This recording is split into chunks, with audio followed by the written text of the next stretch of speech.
Malgré le confinement et l'interdiction de certaines activités, la filière bétail-viande continue de garantir l'approvisionnement des ménages. En cette période de crise sanitaire, l'abattoir de Port-Bouët est un endroit assez sensible où interréagissent plusieurs acteurs de la filière bétail, d'où l'importance de les sensibiliser sur les mesures barrières afin de prévenir les infections. Occasion donc pour la Confédération des fédérations nationales de la filière bétail-viande de l'Afrique de l'Ouest et la Fédération nationale des coopératives de la filière bétail-viande de Côte d'Ivoire de faire des dons de matériel de prévention aux acteurs. C'est dans le cadre de la sensibilisation de nos membres à vraiment respecter les mesures barrières et surtout permettre d'avoir 0 cas, comme on l'a dit, dans notre secteur d'activité. Nous avons reçu un don pour remettre aux acteurs du secteur de la filière bétail qui exercent au niveau de l'abattoir de Port-Bouët, afin qu'ils puissent vraiment respecter tout ce qui a été mis en place comme mesure barrière afin d'éviter toute contamination au niveau de l'abattoir. Le matériel de lutte contre le coronavirus offert par les deux fêtières s'élève à plus de 5 millions de francs CFA.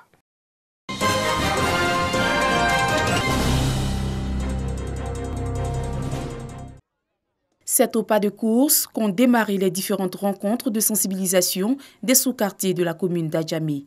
Première étape, le quartier Nouvelle-Sodessi, où les populations ont été instruites sur le respect des mesures barrières. Il faut les sensibiliser puisqu'on est dans le mois des jeunes.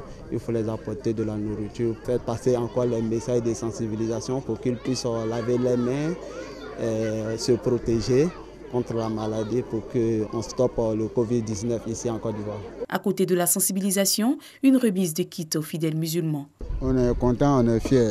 Il faut sensibiliser les gens pour que les gens n'aient qu'à comprendre. Ensuite, cap est mis sur le quartier Château d'Eau et Mosicro. Dans ces différents lieux, la stratégie mise en place est le porte-à-porte, avec le même procédé, sensibilisation et distribution de kits alimentaires.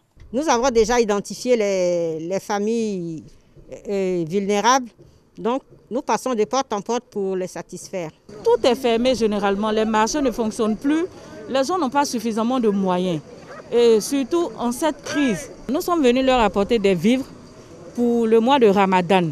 À Adjamé Saint-Michel également, les populations vulnérables ont été visitées avec un accent particulier sur les personnes âgées et les veuves. Occasion pour le coordonnateur du projet de faire un bilan. Nous avons sensibilisé la population de respecter les mesures barrières du Covid-19. Nous avons sensibilisé dans les sous-quartiers, dans les banlieues pour dire que le Covid-19 est une réalité. Ce sont au total plus de 700 familles qui ont bénéficié de ces kits alimentaires composés de riz et de sucre.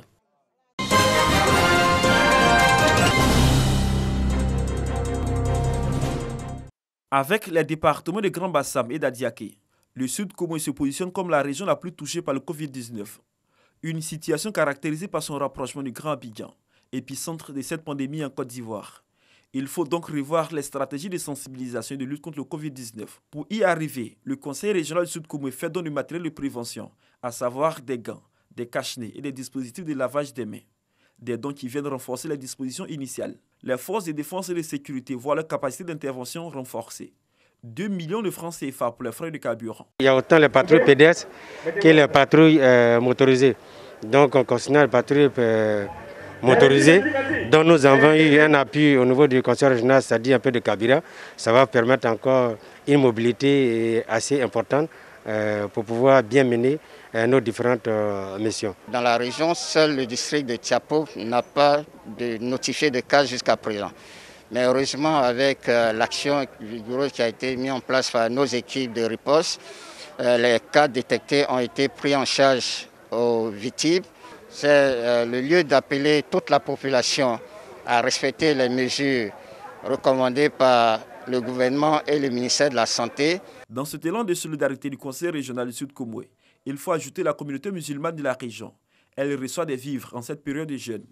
Et nous, les guides religieux, nous pourrions toujours, pour que cette maladie soit élogée de la Côte d'Ivoire. Le ministre Eugène Akaolé, président du Conseil régional du Sud Comoé, rassure sa population de l'engagement de son institution à la préserver du Covid-19. C'est de dire aux uns et les autres qu'en toutes circonstances, nous devons demeurer solidaires, que c'est dans notre cohésion que nous pouvons faire face à l'adversité. Ces dons en matériel arrivent après les dons d'ambulances médicalisées remises à certains centres de santé de la région du Sud Komoué.